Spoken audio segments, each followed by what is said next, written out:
The Blockchain Show is a podcast that demystifies cryptocurrencies and distributed ledger technology. Hello, blockchain fans. Thanks for tuning in again. You're listening to episode 168 of The Blockchain Show. Today, I've got a special guest, Dan Doney, the CEO and co-founder of Securrency. Dan, welcome to the podcast. Hey, thanks, Ethan. It's good to be here. Pleasure to have you on. So if you wouldn't mind, tell us who you are and how you came to be involved with blockchain. Yeah, hey, I took a interesting path to get here, I guess not a traditional path. I spent the bulk of my career in and around the U.S. intelligence community. So I worked in advanced research at the National Security Agency. Prior to founding the company, I served as the Chief Innovation Officer at the Defense Intelligence. My background is in tech. I'm a coder since age 10.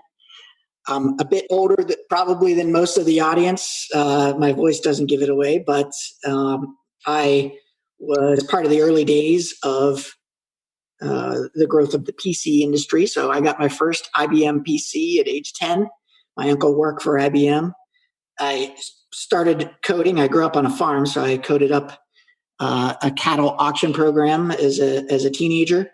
And then went on Naval Academy, MIT, spent some years in the Navy.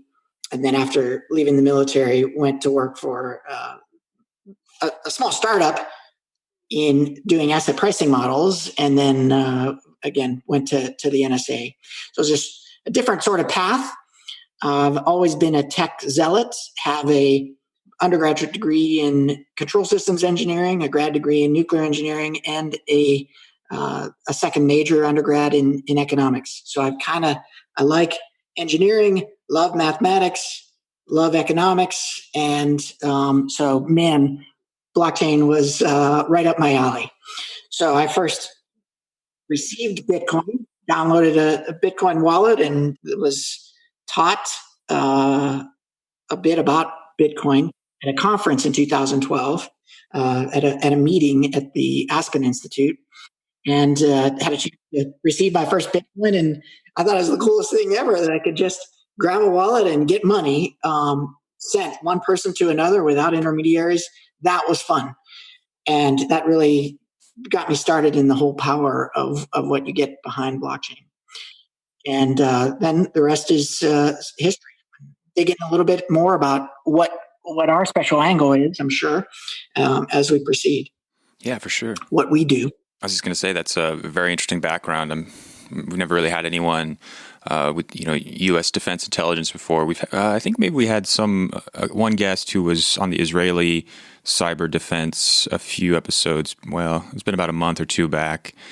So it's always really interesting to hear the governmental military viewpoint on some of these technologies because as Bitcoin started out, it kind of had a tarnished name, if that's right, synonymous in the news with drug dealers and weapons smugglers and that sort of thing. But we've seen it become more of its own brand that's kind of internationally known. A big part of this podcast was due to me getting my first Bitcoin from my co-host and being able to go to Starbucks and buy a cup of coffee. So I can definitely relate to setting up the wallet and getting the first funds. And, it's been a really fun road ever since. So I'm just curious, were you out of the intelligence agency by the time you were involved with Bitcoin, or was that when you were still in there? No, I was still in. And so I was, again, attending a conference on behalf of my agency. And when I was first exposed to the blockchain. Now, I did spend a fair amount of time looking into Bitcoin, both in a professional responsibility. As you could guess, the U.S. intelligence community, as they should be, they're interested in disrupting networks of folks who are using illegal methods to finance weapons trafficking, drug trafficking, and human trafficking. And what you saw was there was a strong nexus in all of these areas with the use of Bitcoin. Now, I loved its power. The ability to move value efficiently anywhere in the world is an amazing technology. It's great that way. However, there is a responsibility to make sure that for any community, to make sure that you don't allow bad elements to dominate the use of or to dominate your community. And the blockchain world was not good at rooting these things out early on, and even today, there's tolerance for this kind of activity beyond what it should be. We really need to police our own. So when I saw, and again, the nexus between, we could look at the record. Obviously, with blockchain, you have an immutable record of transactions. You could see just by tracing those transactions, obvious activity for ransomware, for again, drug trafficking, for folks who were engaged in theft and were then exfilling that value. That much it was obvious, and the trails still they're like a fingerprint. It's easy to see the kind of activity. What you didn't know is who was behind that wallet. No, even there, through chain analysis tools, there's ways to find that. It's not easy, but there are mechanisms. When someone goes and buys a pizza with their bit, and you're able to then locate a specific transaction with a known party, then you can start to narrow things down. But in any case, what you had was this tool that was of tremendous utility, and what we saw, and which also was being misused, because you had this record of transactions, and some of my earlier work was in identity in the community. I saw an opportunity to combine these two things to create the perfect financial system. So if you could take those wallets and actually tie them to strong KYC, so to two identities with high assurance, you actually have a perfect financial system, one in which transactions can be easily traced, can be easily audited, can occur efficiently. And so that the blockchain community was not seeing it the same way. They saw it as a way of sort of avoiding regulatory oversight. I saw it as a good way to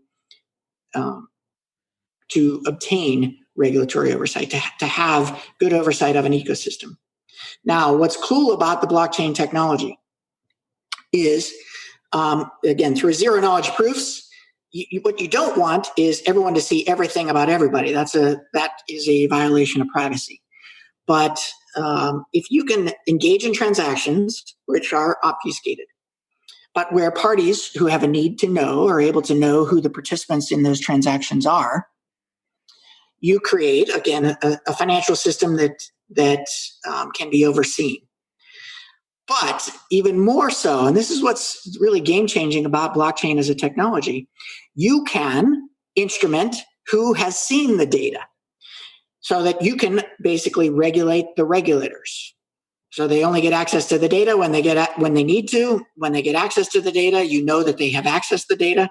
You can use privacy groups in order to hold them accountable for what they see. You can't do that with the existing financial system. So as we know, various parties get a look into various transactions and in the financial system, and don't necessarily always use their authority properly. But again, with the right tools in the blockchain space, you can make sure that privacy is being properly protected, that bad guys are being rooted out. And again, this makes for a better foundation for the future of financial transactions. Yeah, very well said. I definitely know of a few people that did not like to see regulations coming in, but the more and more I think about it, it's a good thing, for the masses of people that are hopefully eventually going to embrace this technology. It's going to become more accessible, more trusted. It's kind of funny to trust a trustless system, but it makes sense if you think about it. Yeah. So look, to get institutional value in the space, again, just stepping back for a second, societies have a responsibility to protect their citizens. And really at any level, whether it's at a community level, small community level, a town level, here in the U.S., a state's level, or a nation state, Governments are in place to protect their citizens. And, things that are being used to support, for example, human trafficking cannot be allowed to persist. And so, again, people are going to crack down one way or another. Blockchain is a governance system.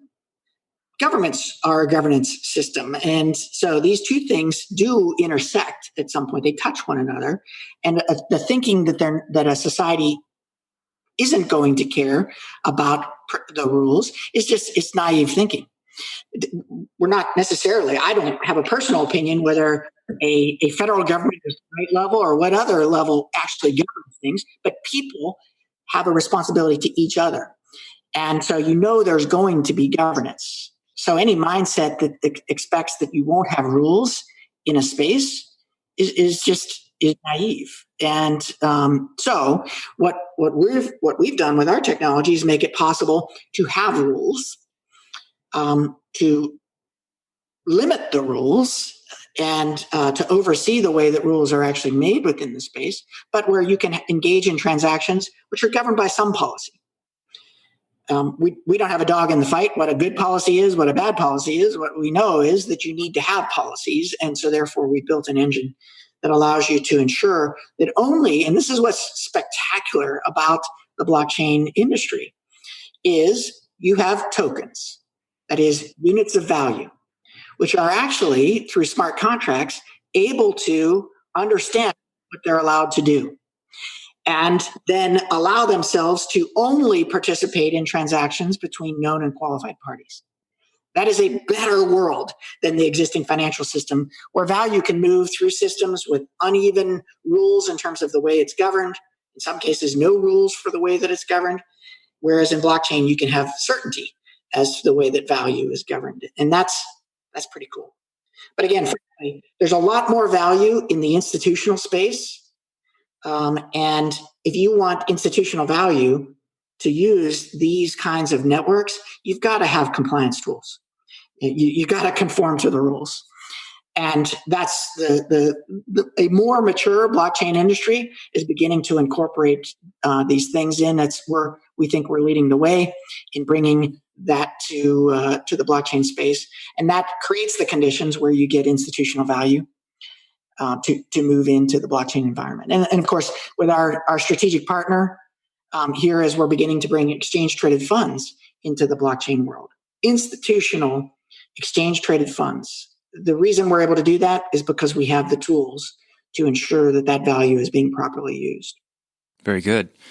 Tell us a little bit about how you came to be the co-founder of Securrency back in, I think, 2015. What was the impetus to starting your own company? So I, as my passion for blockchain grew, I was presented a challenge by a friend, one of our co-founders, Ron Poe, as he was looking for a mechanism to be able to tokenize real estate income streams. And so how could you make it, in this case, I'll give you the basic challenge is if you have income streams associated with a real estate asset, how can you allow people to buy and sell those income streams? Forget about the real estate itself or the underlying real estate. Rental income has value. And so I built a system in a couple of weeks that actually allowed us to tokenize pools of real estate income streams. And from that, we produced what were then known as dividend-paying currencies. Well, these dividend-paying currencies, where you were investing effectively when you bought these currencies in real estate income streams, were clearly securities. And so what I was excited about is we had seemed in that early platform in 2015 to create a new kind of financial instrument that had the investment characteristics of a security and the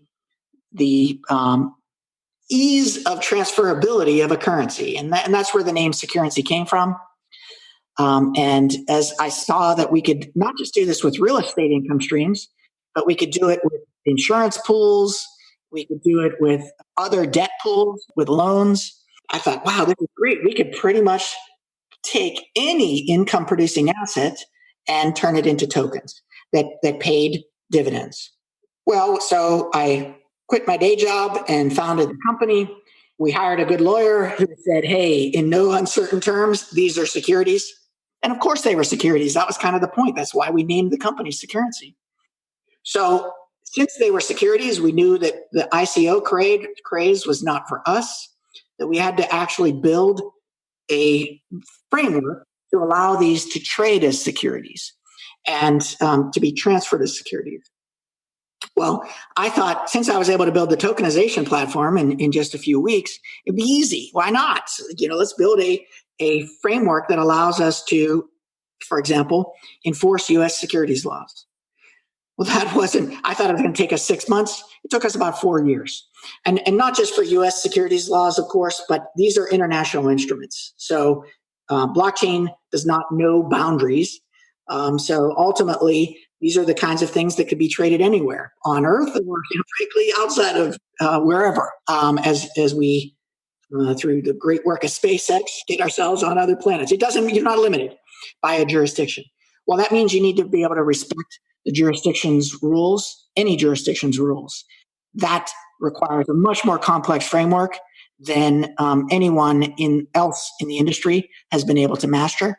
And that's where we've specialized, is how can we make instruments understand the rule, change whenever the rules change, regularly time to time. And so framework, we call it our policy engine. It can be attached to a token and enforce the rules. So that's how we got here. All right. And I know you mentioned real estate. Are you guys focusing primarily on that still, or have you expanded to other assets? Yeah, very much. We've moved other assets. The important part that I recognized early on, and really even in those even in the first weeks of moving on this idea, is that individual assets you can tokenize individual assets, but it's kind of useless because they're hard to price. So if I take, like, for example, a piece of real estate, and I want it, you can tokenize that. That's easy. Lots of people have done this, and it seems to be an unnatural focus of our industry on that problem. What you really need to know is detail about that real estate. And so if I'm going to go and buy and sell on, say, T0, a piece of real estate, what happens? I better know what's going on with that real estate. What happens if they find out there's mold there, or some facility has come in, anything about that, where I'm the last one to know. So how do I know if my order is the right order to place here as I buy or sell? And this is why you've never seen any kind of liquidity with respect to the tokenization of real estate. Instead, real estate investment trust, that is a portfolio of real estate assets, that's a different matter, because now you're entrusting a curator, that is basically the fund manager, to properly invest and stay on top of things and have proper analysis techniques to know whether or not the portfolio of real estate, risk diversified portfolio of real estate, is performing or not. And basically, as an investor, you're investing in that curator's ability to manage the fund. That's a much better investment thesis. It results in more liquidity. So what we found was it's actually funds that are the things that need to be traded. And now, again, that doesn't just mean real estate funds. There's all sorts of different funds that are out there, including, of course, exchange-traded funds. For example, you can buy an S&P 500 fund. You can buy a fund on foreign currency. You can buy all sorts of funds. These are funds. These happen to be highly liquid instruments as it stands today. But through tokens, you can fundamentally change the cost structure of how you manage a fund, as well as the distribution. So you can move outside of specific jurisdictions to have funds that can scale globally. So they're better than the best assets that exist in the market today, which is exchange-traded funds. The most liquid assets, they performed extremely well during this crisis. The one thing that seemed to be able to match the liquidity needs of investors were exchange-traded funds during these past couple months of extreme volatility. Well, we can do it even better, and that's through the use of tokenization. Long story short, we think that tokenization of individual assets is like a piece of art or a real estate. I'm not saying it's useless. That's a useful exercise, but it's not solving the problem of liquidity. There are better ways. Yeah, and just since we're on the topic of liquidity, how does that work with something that is a security? Like for the average investor who says that who might want to pull their funds out, what would the process be like to sell their tokens? So there's really two kinds of markets. There's a primary market and a secondary market for funds. Well, we'll use a simple example. Just say you've got a fund that represents the S&P 500. You have shares of that fund that are represented as tokens. And you would like to, they trade for dollars. And on whatever securities exchange allows those tokens to trade. And so whenever you want to get dollars for your shares of the S&P 500 fund, you trade someone for those dollars. Okay, so it's a simple exercise. It's the same way as when you want to get dollars and you have Bitcoin. You trade them on an exchange that a registered exchange which allows the trading of the Bitcoin for dollars, and you get your dollars.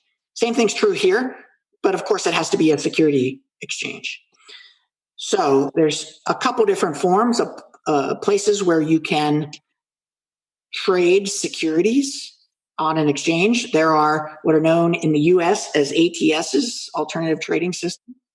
Overseas, they're known as MTs, multilateral trading facilities. They are places where you can trade securities and securities that are not publicly traded. So private assets can be traded on an ATS. And in the case of, let's say it's a Reg D token, that you would use an ATS to trade that token. And there's a number of good places. T0 is a good example, Open Finance, and others who are in the space. You're seeing a growing number of ATSs. But what you also want to see is, and what we're interested in this space, are people full-on registered exchanges that trade security tokens. So an example of an exchange is the New York Stock Exchange, or NASDAQ. They trade publicly traded securities. There are no current US-based securities exchanges. They're coming. So there are a couple that are really close, and there'll be places where you can trade unrestricted security tokens, things that are publicly traded. Had a thought pop up. What if somebody had an asset that hadn't been tokenized yet? Is that something that they could utilize with Securrency, or is it really only a portal to assets that you guys have set up? No, so we have a tokenization platform. We're releasing public APIs that allow people, you'll be able to tokenize whatever your asset is via these APIs. Simple API calls. We have a user interface for it as well. We're releasing a mobile interface that will allow people to buy and sell individual assets, but also will have the ability to tokenize things in the space. Now, there are individual assets and the management of those assets. There's shares of those assets. So if you're familiar in this space with an ERC20 token, those are fungible tokens that allow you to trade specific assets. There's ERC 721 tokens. These are non-fungible tokens, and they represent, for example, a single asset. So if you have a fund, you can represent a fund as a ERC 721 token. You similarly can take that fund, wrap it in an ERC20 shell, and then trade the shares of that fund. We have an interoperability framework, one that allows you to trade to work across distributed ledgers. So, for example, you can issue your tokens on the Ethereum ledger, and the tokens can then flow to the Stellar ledger. And so if you've got a Stellar wallet, you can hold them or you can send them to your Ethereum wallet. So our tokens can move across distributed ledgers. So we're not dependent on any one, but through our APIs, you would be able to take your individual asset or your fund or the shares of your company and tokenize them and allow them to transact. Very good. And what would the process look like for someone who's listening right now that maybe hasn't been involved yet? What would that look like if they wanted to participate? Yeah, so there's the two sides. If you want to participate as an issuer, we have a registration process where you come in as someone who's looking to issue shares of an asset, whether it's your company, your fund, your DeFi loan, whatever the thing that it is that you want to tokenize. You sign up. You go through background checks as an individual and as a company, get certified to actually be an issuer, and then you can issue tokens against your individual assets. So as an issuer, it's a straightforward process where you can actually create your own tokens and issue them into the market.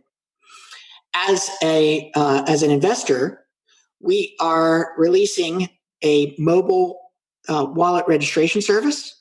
And this is a place that you can create wallets on, for example, the Ethereum, Stellar, and other ledgers via this registration service. You must go through a KYC process as part of the registration. But you can also register external wallets. So let's say you like MetaMask or MyEther wallet or other IAM token as wallet providers. You can register your address through this mobile app. And so you can use your favorite wallet, but this allows you to transact with securities within the space. So look for both of those. The wallet registration service, if you are someone who wants to participate in securities, as well as the APIs if you're someone who wants to issue securities. That's really great. And part of the goal of this show is originally it was to demystify blockchain, distributed ledger technology, cryptocurrencies. And believe it or not, one of the hardest guests I ever had was my father-in-law, who I think he was born in the 1940s. And this was back in like 2016. He just did not like the concept of cryptocurrencies. He's since kind of come around, but how do you explain the advantages to this technology to the older generation that might be kind of resistant to the changes it might imply? Yeah, so that's a good question, and you're right. That makes for a very hard thing. I try to explain to my parents what I do, and they still, even after 4 years in this business, frequently ask the same questions. And they're smart people. So it can be a challenge.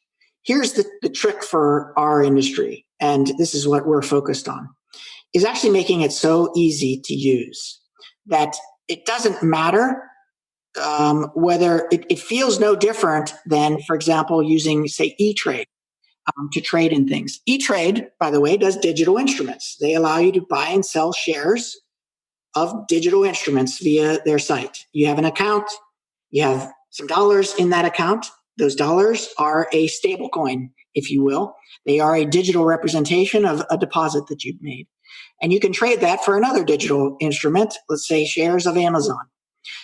That's what they do. Blockchain can enable you to do the same thing. All right. So there is, in this way, there's nothing mystical about a digital instrument. The difference is you have an immutable ledger behind the scenes, which allows you to disintermediate or centralize. So you don't need E-Trade's back office system in order to be able to conduct those transactions. You can go directly to the ledger. And what that means is lots of people can innovate around the way that you interact with your value. You're not dependent on whether or not E-Trade or Robinhood or anyone else happens to have a nifty user interface and a solid back office system that doesn't break under load. That is you get direct access to your value.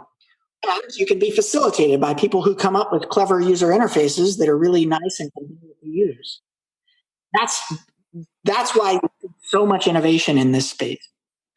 The other real secret here, big difference, your shares of Amazon that you have no utility.